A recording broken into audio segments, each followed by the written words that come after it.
Support comes from the Janice Hawkins Cultural Arts Park on the main campus of Troy University, featuring the International Arts Center, the Fred Nall Hollis Museum, and the Hua Baoju Gallery. More information at troy.edu/artspark. From Troy Public Radio, this is In Focus, and I'm Carolyn Hutchison. In our History in Your Hands series, we talk with archaeologist Michael Thomin about the exploits of pirate Charles Gibbs.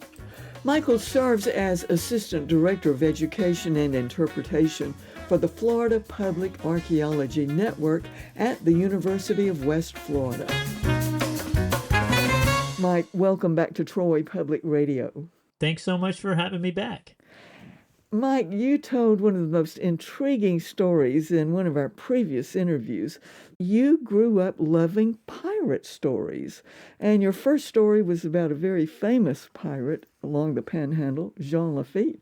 Of course, Lafitte is probably the better known, but there was also a famous or infamous pirate that had some connections to the Florida Panhandle in the 1830s, so a little bit later on than the Lafitte's. But his alias was Charles Gibbs. Did you ever find out his real name? So yes, we do know his real name was James Jeffers or James Jeffries. Basically what happened is after his whole trial, which was splashed across newspapers all across the country, it was a sensational news story in all the major newspapers. But during the course of his trial and conviction, and then later on his execution, it came out during some reporting that his real name was actually James Jeffers and that Charles Gibbs was an alias. Can you compare Charles Gibbs with Jean Lafitte?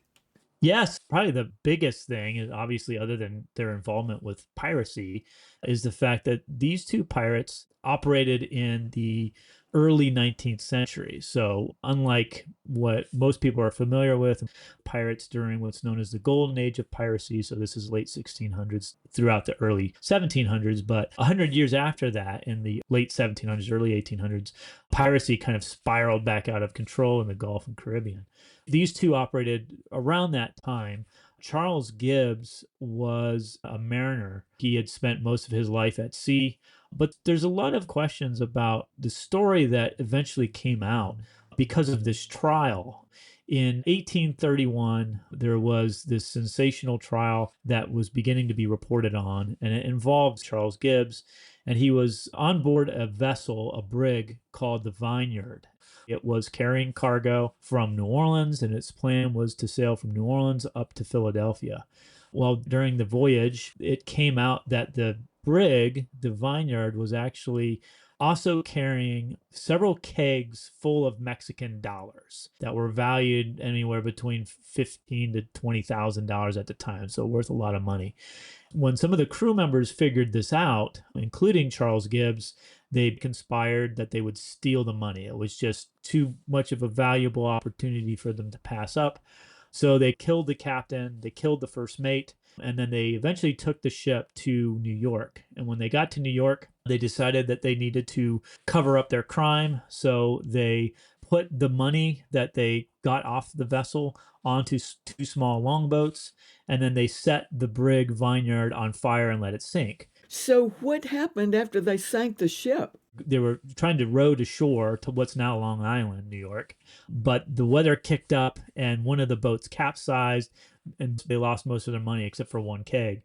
Eventually, they were able to make it to shore, and they were able to bury one of the kegs, and then they made it to a tavern and then tried to sort of cover it up from there. But unfortunately for them, they were eventually caught, and then they were put on trial. And actually, two of the individuals, Charles Gibbs and one of his co-conspirators, Thomas Wainsley, were convicted because two of the other co-conspirators actually cooperated with the state prosecutor and bore witness testimony against them. Were the coins ever found? This is such an interesting case.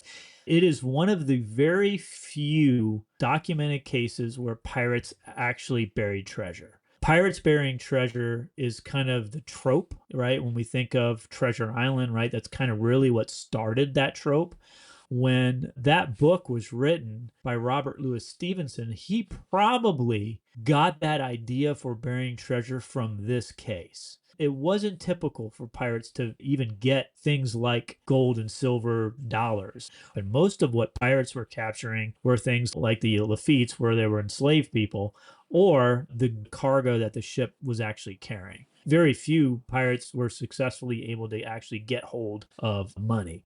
One of the only actual documented cases that we have where pirates were burying treasure, but the pirates actually came back and dug it up. So that was never left. When people buried things that were valuable, typically they didn't plan to just never come and get it again. And that's one of my favorite things about Treasure Island. If you read the story at the end of the book, when they finally get to the X marks the spot on the map and they get to the buried treasure had already been found, been dug up.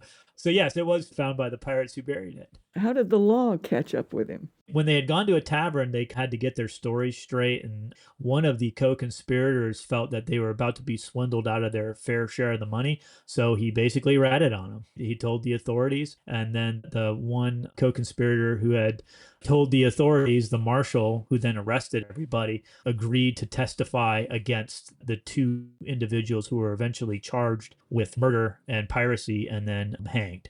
And Charles Gibbs was one of those people. What happened to his body? Well, Charles Gibbs and Thomas Wainsley were taken to Ellis Island. There's a fort there called Fort Gibson, and that is where they had this very public execution. Public executions throughout this time period were very common. Papers often reported in very graphic detail. And so they were taken to Fort Gibson and they were hanged there. Charles Gibbs' body, it was basically donated to science, the medical college, for dissection. And then they performed just autopsies for scientific reasons. And actually, there's a piece of his cranium that is in a collection at a museum. This mutiny and piracy during this period, I mean, it's kind of peculiar because the 1830s is kind of late. But really what drove the media sort of frenzy over this case was the things that Charles Gibbs admitted to doing, the different piratical acts that he committed throughout his very long career. And that's where like the sensationalization of the story took root. And so a local magistrate visits him. And it's there where Gibbs confesses to 15 years of being involved in piracy throughout the Gulf and Caribbean. And it's just an incredible story.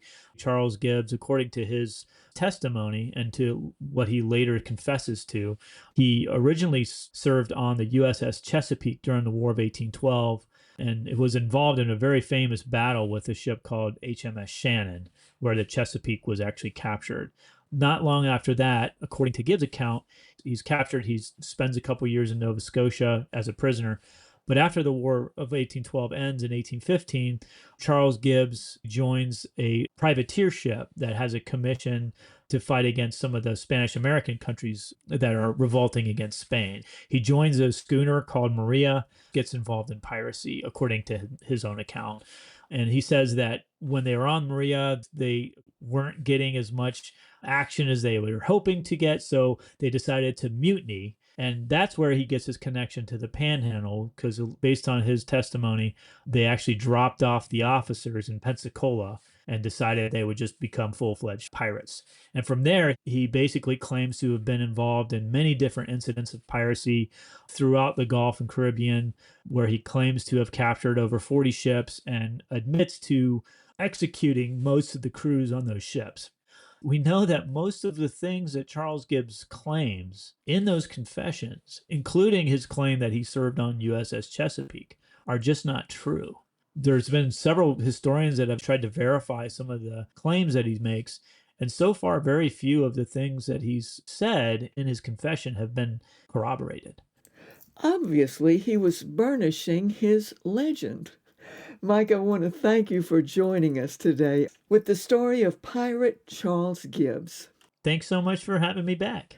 That was archaeologist Michael Thomin, Director of Research and Education at the University of West Florida and Senior Research Associate with the Florida Public Archaeology Network. Thanks for joining us for the History in Your Hands archaeology series here on In Focus. I'm Carolyn Hutchison, and this is listener-supported Troy Public Radio.